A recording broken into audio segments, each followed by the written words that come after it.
लेकिन इन लोगों से कहता हूँ ना, जो आप बात कर रहे हो, तो मुस्लिम खां समाजवादी पार्टी का नेता नहीं तो नरोत्तम बघेल को पेशाब पिलाने का काम किया था। तब कौन आया था ना, राम प्रताप ने कहा था कि पाला खींचो और समय तय करो जी। तो वो वाली इतना होना तो चाहिए, जिगर तो होना चाहिए। समाजवादी शासन था जी, जिगर होना चाहिए। रोका, 1400 लोगों को नोटिस दिए गए, पानी भर दिया गया, मंच तोड़ दिया गया, लेकिन मैंने फिर कहा है मैं समाज को पिटने नहीं दूंगा, मेरे लिए सब बराबर है जी। बस मैं यही आपके माध्यम से कहना। अब 22 वो नारा भी तो था। अब मैं आखिरी सवाल आपसे, अयोध्या पहली झांकी है और मथुरा काशी बाकी है। हाँ, तो मतलब वो नारा पूरा करने वाले हैं आप लोग? अरे अगर मेरे कृष्ण अयोध्या, लेकिन इलेक्शन आते ही, अब जैसे अभी आपके एक उप मुख्यमंत्री, एक की आपने कहा दिनेश शर्मा के बारे में, उन्होंने कहा आपके एक जो दूसरे उप मुख्यमंत्री हैं वो कहते हैं अब अयोध्या हुई हमारी, अब काशी और मथुरा की बारी। तो वहाँ ये सब चीजें क्यों? तो देखिए, जब आपको अपने विकास पे इतना विश्वास है, आपने इतने सारे, जब से जिला पंचायत का चुनाव हो रहा, भाजपा ने एक विधानसभा में कभी इतनी सीट आगरा में नहीं जीती होंगी, और आज भी मैं उत्तर प्रदेश में नंबर 1 पे आया हूँ। विधायक खराब था तो ऐसा क्यों हुआ? विकास हो रहा है जी, तो विधायक खराब था तो विकास नहीं करा पाता। कार्यकर्ताओं का मान स्वाभिमान सम्मान, जनता का मान स्वाभिमान, फिर मैं बोलूँगा तो आप उसको हिंदू मुस्लिम जोड़ दोगे, वो नहीं गिरने दिया। तो कहा कि आगरा में मैं पहले नंबर पे आया हूँ भाई साहब, यहाँ जिला पंचायत में। आप देखें बड़े साधारण चेहरे जीत के आए। तो प्रदेश अध्यक्ष जी ने कहा कि आगरा में नहीं आए, तुम उत्तर प्रदेश में आए। और दिनेश शर्मा जी के लिए अखिलेश यादव कहते हैं इसको किसने बना दिया, इसको नाली साफ करनी चाहिए, इसको आलू का रेट भी ठीक ठाक मिला, पिछले साल तो बहुत ही अच्छा था। और किसानों के लिए 6,000 रुपया सरकार दे रही है। कहीं हमारे मैनिफेस्टो में था क्या कि हम देंगे? हम 6,000 रुपया दे रहे हैं। 15 लाख देने का था, वो नहीं दे रहे। ये आप लोगों को देखता हूँ, किसानों को हर बिजली घर पे खड़े हुए होते हैं। क्या राम प्रताप सिंह चौहान के पास कोई ऐसी योजना है कि किसानों को बिजली के मामले में राहत मिल पाएगी? किसानों को लेकर आप क्यों सोचते? क्योंकि आप ये देखिए कि लगातार आपकी सरकार ये कहती रही कि 3 कृषि कानून है, किसानों के बड़े हित करेंगे, लेकिन अंत में प्रधानमंत्री ने किसानों की मांगे मानी, फैसला वापस लिया, वो दूसरा विषय हो गया। लेकिन उत्तर प्रदेश के किसान, खासतौर पर आगरा बेल्ट का किसान, जो आलू का किसान है, 4 साल में 1 साल पैसे कमाता है और 3 साल गंवाता है, ये फैक्ट है। उनके लिए आपके अभी जहाँ तक आपने किसान बिल की बात करी, पूरे देश ने देखी, विश्व ने देखी कि गंगा में लाशें तैर रही थी, ऑक्सीजन गंगा में। अच्छा, गंगा में लाशें, क्या कुछ लोगों को प्रभावित, हिंदू रीत के हिसाब से भी कुछ उम्र तक के लोगों को, कुछ को प्रभावित किया जाता है गंगा में, कुछ को गाड़ा भी जाता है, जबकि हिंदू धर्म में नहीं है गाड़ा।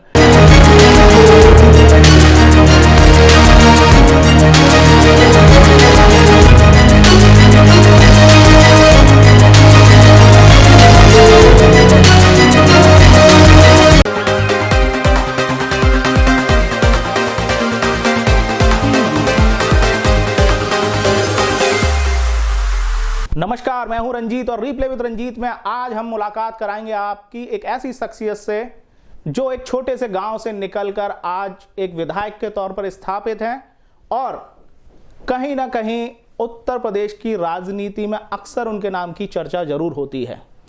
आगरा की एतमादपुर कॉन्स्टिट्यूएंसी, एतमादपुर विधानसभा, और उससे विधायक राम प्रताप चौहान से आज हम आपकी मुलाकात करा रहे हैं।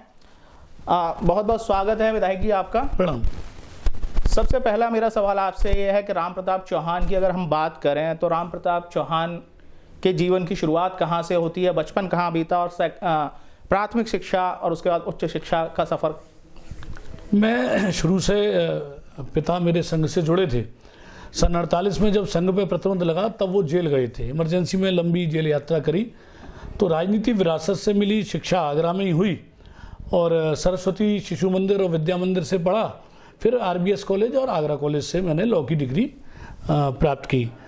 साथ ही साथ जहाँ तक राजनीतिक सफ़र की बात है तो मैं काम तो संगठन का करता ही था पहले से ही, लेकिन जब सन 90 में कार सेवा के दौरान जो घटना अयोध्या में हुई और उसके बाद उधर आडवाणी जी का जो रथ निकला और उसके बाद जो आंदोलन चला, तो उसमें पहली बार मेरी गिरफ्तारी हुई, जो मुकदमा मुझ पर आज भी चल रहा है। और लगातार करते करते 92 में मैं युवा मोर्चे का मंडल का अध्यक्ष बना।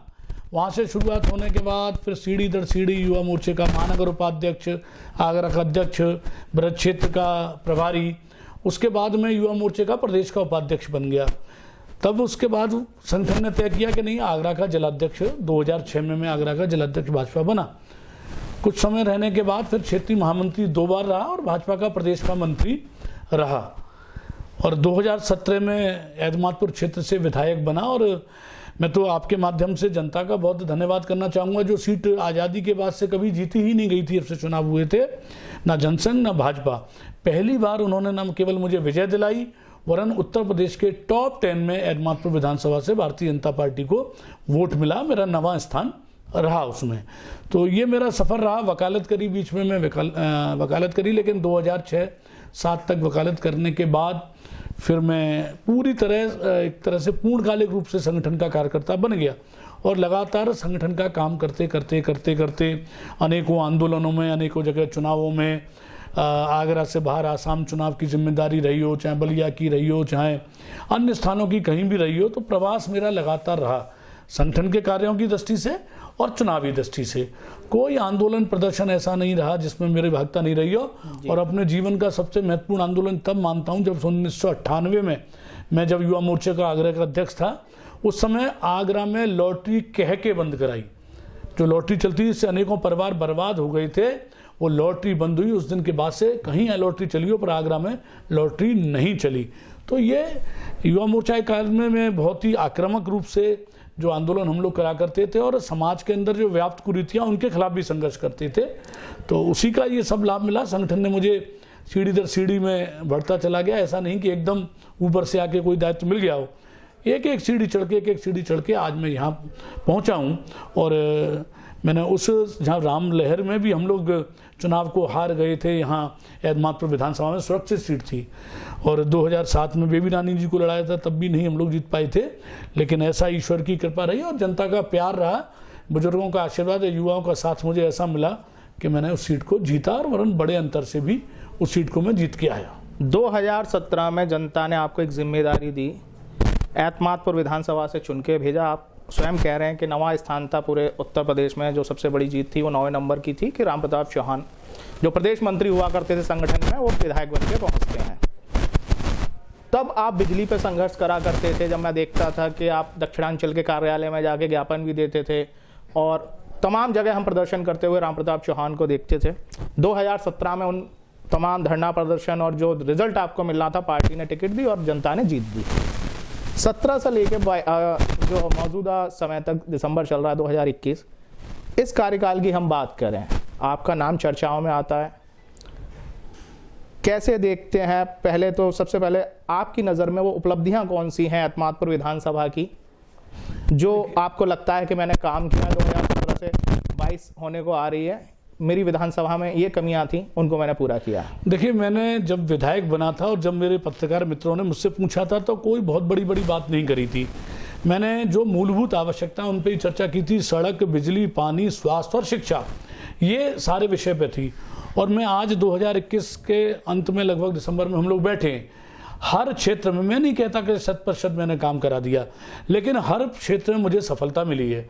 जहाँ तक सड़कों की बात है, तो बड़े बड़े जाल बिछे हैं। आप ग्रामीण क्षेत्र में चले जाएंगे तो बड़ी चौड़ी सड़कें, जो बड़े बड़े हाईवे, ऐसी सड़कें आपको मिलेंगी।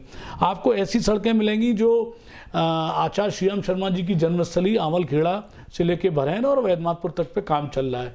वो बड़ी सड़कें, अनेक जहाँ कीचड़ हुआ करती थी, गांव के अंदर निकलने में रास्ता नहीं हुआ करता था, ऐसे सैकड़ों गांव के अंदर सीसी हो गई है, और उसके माध्यम से लोग आवागमन उनका आसानी से हो रहा है।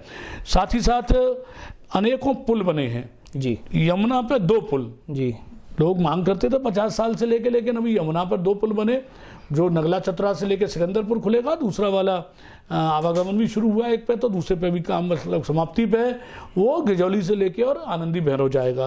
3 पुल देहात में, चाहे वो सुरैरा में हो, चाहे वो छत्तीगढ़ी से और बना हो, चाहे अपना इस पर धाकन वाली माता बोली जाती है उस पर बना हो।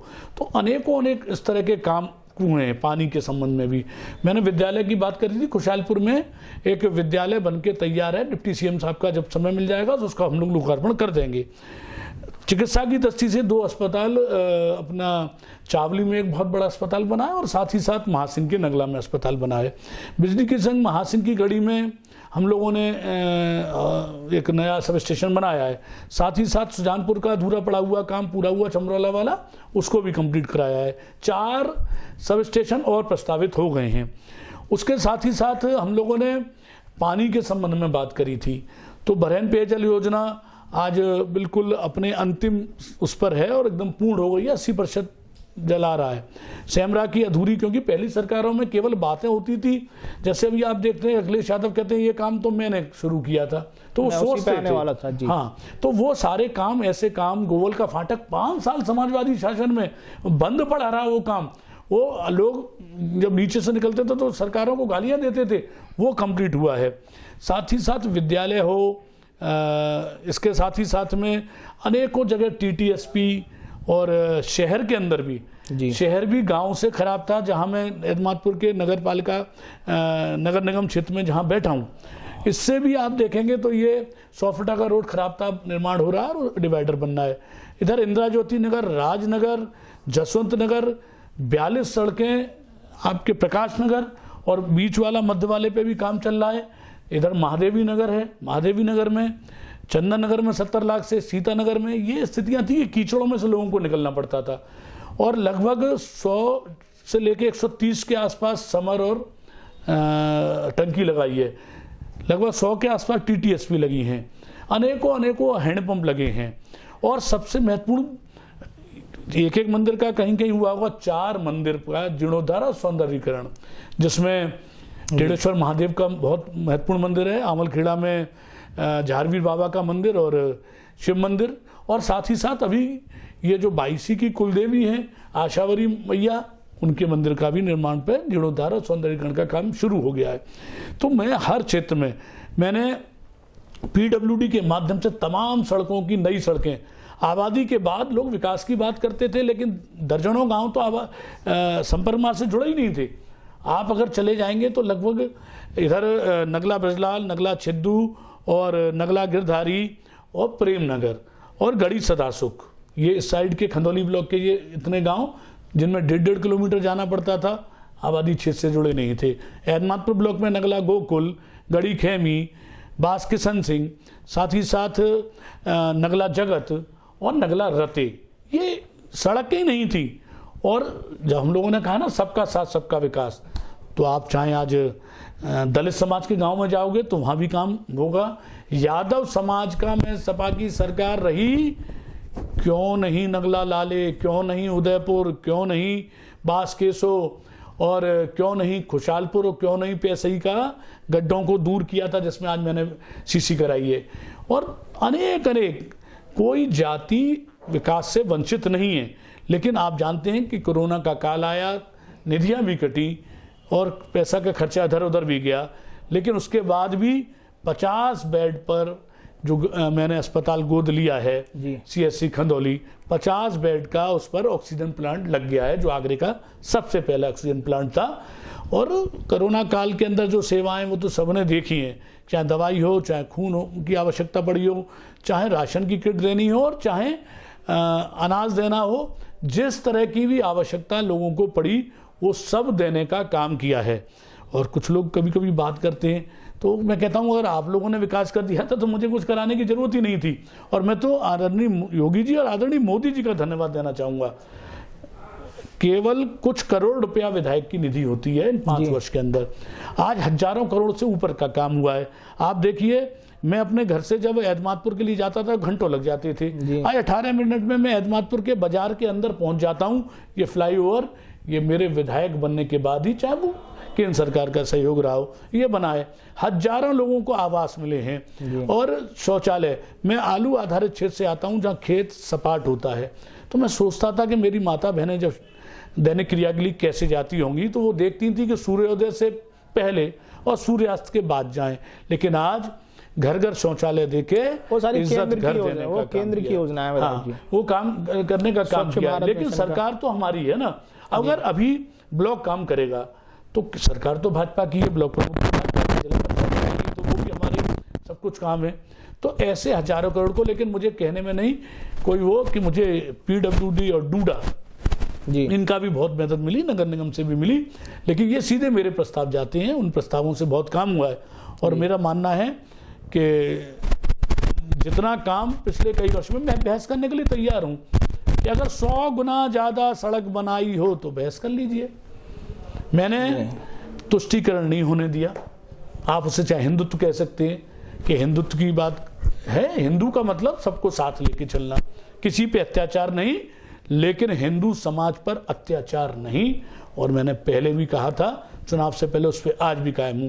मैंने उस एक्ट का दुरुपयोग भी नहीं होने दिया। तो मैंने हर तरह से, लेकिन इसका मतलब ये नहीं कि हम दलित समाज पर अत्याचार करेंगे, नहीं, उनको भी साथ लेके चलेंगे। जब सबका साथ सबका विकास कहा है माननीय मोदी जी ने, तो हम सबका साथ सबका विकास करेंगे, किसी पे अत्याचार नहीं होने देंगे और किसी को अत्याचार नहीं सहने देंगे, अत्याचार नहीं करेंगे। आज गुंडे में यही कि डॉक्टरों ने मुझे बताया कि साहब पहले पुलिस भी चौथ लेती थी और यही एतमादवाला थाना क्षेत्र में पहले गुंडे भी चौथ वसूली करते थे। आज किसी माई के लाल में ताकत नहीं है कि किसी से चौथ वसूली कर जाए। और जो मैंने कहा सो करा है, लाइटों की व्यवस्था करी है। आप कभी जाइए इस पुल पर, जो पुल तो कई बने हैं, लेकिन जो यमुना पे बना है, आज जब बच्चे हजारों रुपए 40-50 किलोमीटर दूर जाते थे पढ़ने के लिए, आज 10 मिनट में पहुंच जाते हैं, 5 मिनट में पहुंच जाते हैं। आज जब 400 रुपये 300 रुपये मजदूर कमाने वाला 40 किलोमीटर 45 किलोमीटर आगरा आता था, आज 5 मिनट के अंदर शहर में जब पहुंचता है, उसको पार करके आज हॉस्पिटल को जाने के लिए लोग तुरंत चले जाते हैं। आज सब्जी का काम करने वाले लोग जो 1600 रुपये में टेम्पू करते थे, आज 400 रुपये में मंडी समिति उनका मंडी पे टेम्पू पहुंच जाता है। तो वो 1200 रुपये जो रोज बचते हैं 36,000, उन लोगों का महीने की बचत है। चाहे किसान हो, नौकरी पेशा हो, और चाहे छात्र हो, चाहे दूध का काम बहुत बड़ा उस क्षेत्र में है, दूध काम करने वाले में है। तो मैं जब दूसरे के चेहरे पे खुशी देख लेता हूँ जिस दिन, वो दिन मेरा सबसे अच्छा होता है कि किसी के चेहरे पे खुशी मैंने देखी, तो वो दिन मुझे बहुत चैन की नींद आती है। ये आपकी उपलब्धियां आपने इतनी सारी बता दी, लेकिन जब हम जनता के बीच में जा रहे हैं, एतमादपुर विधानसभा में लोगों से मिलते हैं जाके, आपने कई सारे गाँव गिना दिए, कहा समाजवादी पार्टी सरकार में उन गाँव का भी विकास नहीं हुआ जहाँ पे यादव बाहुल्य गाँव थे, क्योंकि समाजवादी पार्टी पे एक टैग लगा हुआ है कि ये पार्टी यादव समाज से प्रभावित पार्टी है, या फिर क्योंकि मुलायम सिंह यादव उसके मुखिया है। आपने कहा कि वो भी गांव भाजपा की सरकार में विकसित हुए, उनकी सड़कें मिली उन्हें। लेकिन इसके इतर जब हम एतमादपुर विधानसभा में सर्वे करते हैं तो वहाँ विरोध मिलता है बहुत बड़े आधार पर कि रामप्रताप सिंह चौहान ने ये नहीं किया, वो नहीं किया, या फिर आपके मुख्य प्रतिद्वंदी डॉक्टर धर्मपाल सिंह मैदान में समाजवादी पार्टी से चुनाव लड़ रहे हैं, वो लगातार आप पे आरोप लगाते हैं 5 साल कुछ नहीं हुआ, विधायक जी का कुछ पता ही नहीं उन्होंने क्या किया है यहाँ पे, कैसे इन आरोपों को खारिज करें? अगर धर्मपाल सिंह कहते हैं तो, या कोई कहता है 48.66% मुझे वोट मिला था, तो विरोधी तो पहले भी थे जी। आप जगते हुए व्यक्ति को दिखा सकते हो जी, आप व्यक्ति सो रहा है तो उसको जगा के दिखा सकते हो, लेकिन जो मक्कड़ बना के लेटा है उसको नहीं दिखा सकते। मैं तो चुनौती दे रहा हूं ना जी, मैं तो चुनौती दे रहा हूं कि 100 गुना ज्यादा काम किया हो अगर सड़कों के निर्माण में तो आ जाएं। पट्टिकाएं बता देती हैं ना, पट्टिकाएं बता देती हैं। अब जो वर्तमान में समाजवादी पार्टी के प्रत्याशी हैं वो 5 साल विधायक रहे, क्या काम किया? हो सकता है नारायण सिंह जी के कार्यकाल के कुछ कामों पे अपनी पट्टिका ठोक दी हो, वो तो अलग विषय है क्योंकि दोनों बीएसपी के थे, तो वो बता देती हैं। इतना काम हुआ है, कोई बहस करने को तैयार ही नहीं है ना, खुला मंच लगा, ये आ जाइए। ये यमुना पार का ये जो 11 नगर निगम में 667 करोड़ रुपए से PFR तैयार कराई है जी, कि मैं चाहता हूं कि यहाँ सबको पानी मिले। गंगा जल आ गया है लेकिन अभी पर्याप्त नहीं है, मैं मानता हूं दिक्कतें हैं। यही सपा के शासन में आप लोग जानते होंगे जो यहाँ निवासी हैं, 2 हत्याएं हुई थी। एक मथुरिया जी की इसी पानी के पीछे, रोज यहाँ मटके फूटा करते थे जी टेढ़ी बगिया पे, लेकिन ऐसा नहीं है। पर फिर भी मैं ये नहीं कह रहा कि अभी वो तो अभी भी फूट रहे हैं, अब नहीं फूट रहे हैं, जितने फूटते थे उतने अब नहीं फूट रहे। पानी की व्यवस्था पहले से अच्छी हुई है, लेकिन उनको तो दिखेगा नहीं। मैं उनको चुनौती दे रहा हूँ ना कि आप एतमादपुर से लेके बरहन रोड मुख्य रोड है और उसके बाद में आंवलखेड़ा तक क्यों नहीं आपने कराया था? मैं चुनौती दे रहा हूँ कि बरहन पचकुइयाँ से जाइए और लास्ट बॉर्डर तक जाइए, हर गांव के अंदर आपको सीसी मिलेगी, चाहे वो किसी का भी समाज का गांव हो, चाहे मैं जाति से नहीं कह रहा, मैं हर समाज के अंदर आप इस सेमरा को देख लीजिए। 35 सड़क कराई हैं, तो वो 35 सड़कें आज बढ़िया सीसी, अभी 3 बड़ी बड़ी सड़कें और आ गई हैं जो सेमरा से आमलखेड़ा, मुरथर, बरहन से मुरथर और NS2 से लेके कुबेरपुर होके और आगे तक जाएंगी। वो 5.5 मीटर, उसका टेंडर आज 7 तारीख आज खुला हुआ उसका भी टेंडर। और इतना अच्छा रास्ता बना है, लोग गड्ढों में लोग गिरते थे, उनको दिख ही नहीं रहा है, तो मुझे बड़ा आश्चर्य है। अब नहीं दिख रहा है तो वो किसी की सलाह ले सकते हैं। तो मैं तो यही कहूँगा कि वो आके तो बात करें ना, उनको दिख रहा। फिर अगर 10 वो कह रहे हैं कुछ हुआ नहीं है तो तुमने कर दिया था तो मुझे ज़रूरत क्या थी? कुछ खुद ने कुछ किया नहीं। मैंने तो आपको 10 गांव गिराए।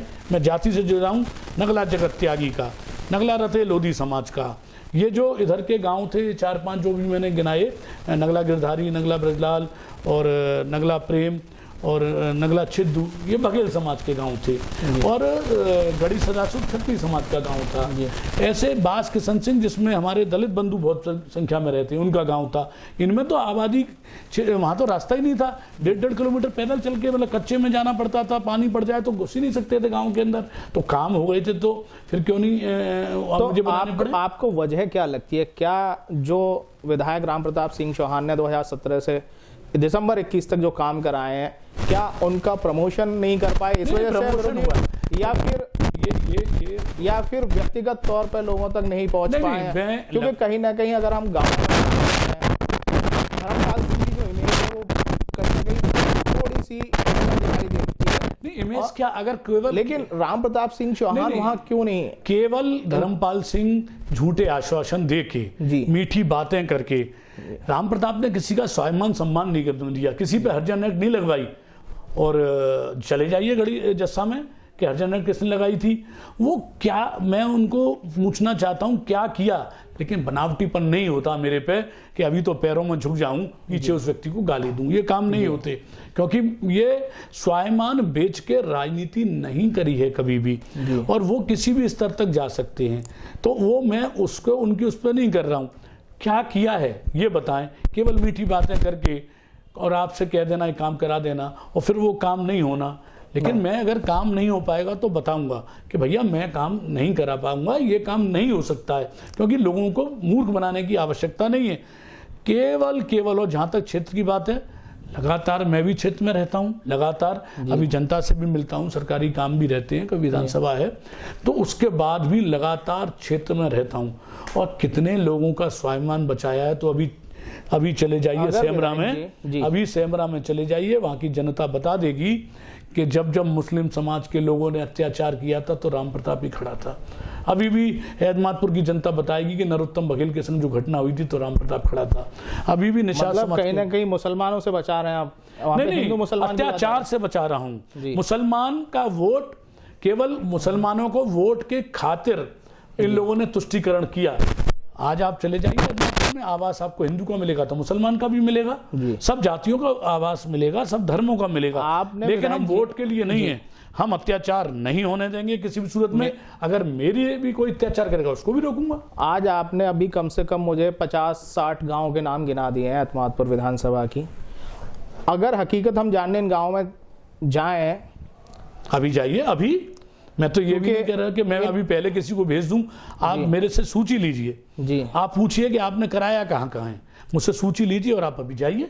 आप सेमरा, आप कहाँ, अभी आप ये जो पीछे दास कार्ड है ना जी, इसके पीछे यहाँ सड़कों पे चले जाइए। अभी आप जसवंत नगर भी है तो बगल बगल में ही वहाँ चले जाइए। अभी आप प्रकाश नगर में 42 सीसियाँ आपको बनी मिलेंगी, आप चले जाइए। अभी महादेवी नगर टेढ़ी बगिया पे, आप इसमें चले जाइए। तो ये तो बिल्कुल बगल ही बगल में बता रहा हूँ मैं। लेकिन विधानसभा बहुत बड़ी है। उन अभी विधानसभा के बता रहा हूँ। आप सेमरा चले जाइए, आप नगला नीम चले जाइए, आप बासुवाराम चले जाइए, आप नगला धमाली चले जाइए, आप गढ़ी राठौर में चले जाइए, आप नगला छिद्दू चले जाइए, आप नगला बिरदाल जो पहले गिनाए मैंने, नगला गिरधारी और इन गाँव में चले जाइए। और दूर के आप आबिदगढ़ चले जाइए, आप उजरई में चले जाइए, आप पैंतखेड़ा में चले जाइए, आप मल्लूपुर में चले जाइए, आप गिजौली के गांव में चले जाइए, सराय दारूपा में चले जाइए। जब मैं तो एरिया वाइज बता रहा हूँ, आप नहर्रा चले जाइए, आप नेहरा के बाद सोना का बास और अपना इधर बेलोट ग्राम सभा है उसमें चले जाइए। आप इधर से चलेंगे तो हसनपुर जाइए, आप उसके आगे जाएंगे तो मोहनसा के बास में जाइए, आप उसके आगे जाएंगे तो उस्मानपुर में जाइए, उसके बाद नयाबाद चौकड़ा में जाइए, बांधनू रूपधनु में जाइए, खाड़े में जाइए, खंजर की गढ़ी में जाइए, और उसके बाद उधर से आप जब घूमेंगे आगे जाएंगे तो जमाल नगर भैंस में जाइए। ऐसा तो नहीं विधायक जी 2022 का चुनाव आ रहा है इसलिए मैं गिना रहा हूं ना, याद कर लिया आपने। ये तो रिकॉर्डेड है ना जी, ये रिकॉर्डेड है आपके पास, इसमें से एक भी गलत निकले। आप मंडनपुर में चले जाइए, मैं तो गिना रहा हूं, आप आमलखेड़ा में चले जाइए, हैं, आप गढ़ी फौजी में चले जाइए, आप इधर आएंगे तो चावली ग्राम सभा पड़ेगी, चावली ग्राम सभा के चस्सागढ़ी, चावली, गढ़ी खेमी और अदोल का बास, बाला का बास, आप इधर चले जाइए तो पृथ्वीगढ़ी, आप खंजर का बुर्ज, मैं गिना रहा हूँ। हम चलिए इन आपसे आप मैं 50-60 गांव नहीं गिना रहा, हमारा 150 गांव गिनाऊंगा। हमारा चैनल पूरा सर्वे करेगा, क्योंकि मैं देखता हूं लगातार लोगों की बातें सुनता हूं। आप उसमें आप अगला प्रश्न गिन लीजिए, जो भी रिकॉर्डेड है, एक भी गलत निकले जी तो जो चाहे सजा वो मेरी है। अभी तो मैंने ये मुश्किल से 20-25% बताया, 20%।